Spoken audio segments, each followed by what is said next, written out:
In hindsight, it's inevitable Black Myth Wukong would be lunked in amongst the numerous Soulslike that have been becoming more prevalent in recent years. Footage shows an abundance of swift surgical combat, some deep exploration, dense lore, mysterious NPCs, and phantasmagorical boss battles. However, if we haven't figured it out by now, the testimony from the plethora of demo players at this year's Summer Games Fest confirms Black Myth Wukong only partially borrows FromSoftware's playbook. For a while, Chinese developer Game Science have resisted likening their fable, loosely based on Chinese literary classic Journey to the West, to Dark Souls, Sekiro, Shadows Die Twice, Bloodborne, etc., instead opting to call it an action RPG, just plain and simple.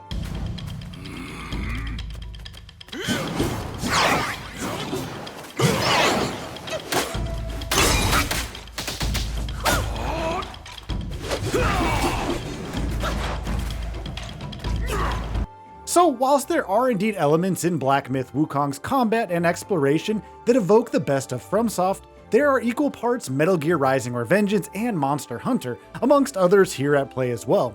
Indeed, in a recent Chinese interview with Game Science co-creator Feng Zhi, the dev explained that the team behind Black Myth Wukong aren't trying to replicate any particular game or style.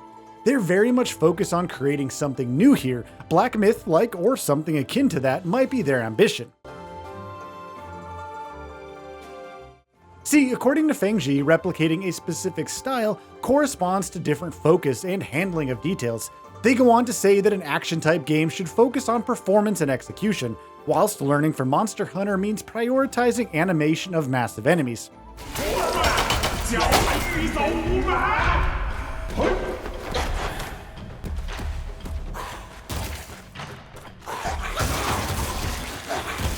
Troublingly, for the likes of other Souls-like already out there, such as Lies of P or Stellar Blade, Feng Zhi reckons matching against a specific product means naturally making a B game, or in other words, something inferior and damningly unoriginal.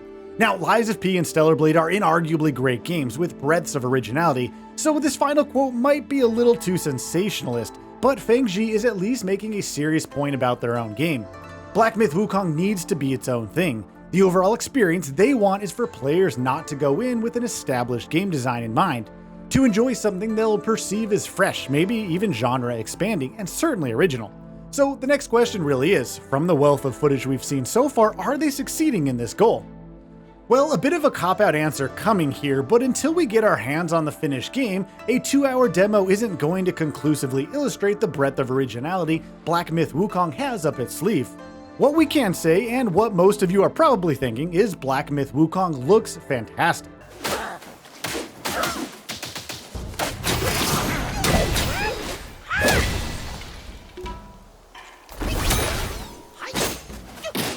Thus, a follow-up question could be, are Game Science maximizing the potential presented in their source material?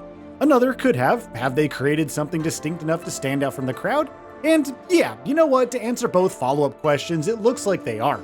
Black Myth Wukong is evocative in many ways other games could only dream of. Taking command of the monkey here known as the Destined One, a character loosely based on Sung Wukong from Journey to the West, the most immediately striking thing is the game's visuals. Crafted in Unreal Engine 5, the mythical environs are so impressively detailed. It wasn't long ago we were all wondering if Black Myth Wukong would be another one of those East Asian tech demos that look incredible but will never actually see the light of day. Well, this one's legit.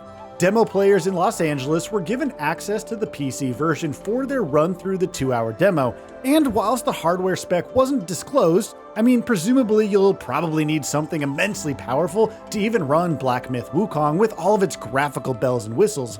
Not one demo player reported frame rate drops, texture pop-in, or any other graphics-related anomaly. Action is reported as buttery smooth too, which is a must given this game's combat focus. The Destined One moves with speed and ferocity. For this reason, frame rate drops during bouts would be a disaster. There's plenty of info out there regarding the depth of Black Myth Wukong's combat, so this feature will just outline the highlights. Combat is an outwardly humble affair, our Wukong warrior wielding a staff throughout. Light and heavy attacks comprise the bread and butter of fighting. Based on game footage, swift light attacks with a chance to build combos appear the principal means to overcome enemies, and there's an extremely enticing flow to utilizing light attacks. Heavy attacks come with a warm-up animation, a potential risk versus reward, but the damage dealt to enemies following heavy attacks, at least on the footage seen so far, doesn't appear too great. Perhaps the game's deep, complex, combat-centric skill tree unlocks more powerful and more useful attacks for your staff arsenal.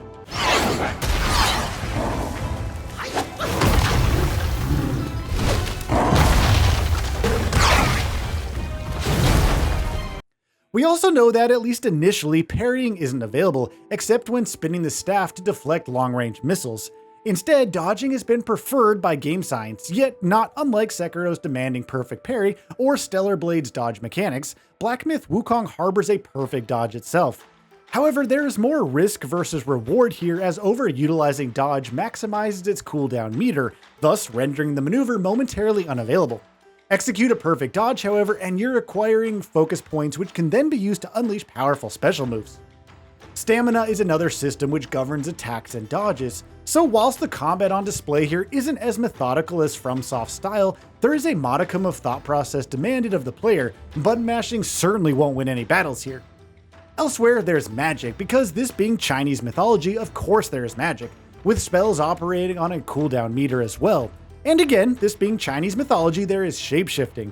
There are alternative fighting stances for the staff unlockable through progression too, with the most notable being the pillar stance, whereby Wukong mounts the staff akin to a giant pogo stick, simultaneously avoiding damage from ground attacks at the cost of stamina whilst charging a devastating ground slam.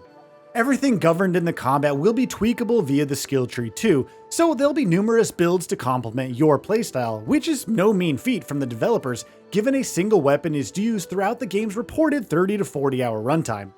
So yes, again, Black Myth Wukong is more than a Soulslike. It's a composite of subgenres whipped into something fresh thanks to its tantalizing mythological setting. Worth pointing out is its environments here are said to be linear, at least the demo was, with explorable areas and secrets to discover, sure, but a much more curated experience than something open world. This has raised concerns that Black Myth Wukong will play more like a boss rush type game, but we don't know that yet for sure. If anything, a curated linear affair will give game science a more suitable platform to tell Wukong's story. Amongst the huddle of promising Souls-likes, or should we say action RPGs releasing soon, titles such as Flintlock The Siege of Dawn, Phantom Blade Zero, and Entoria The Last Song, Black Myth Wukong looks to be the most eye-catching, and stands fair chance to be the action RPG frontrunner come the year's end. So, what are your thoughts on this? Go ahead and share them in the comments below. And if you like this video, please subscribe to the channel and enable all notifications by clicking the bell icon to get new video updates. We upload every day and would really appreciate your support. Thanks for watching.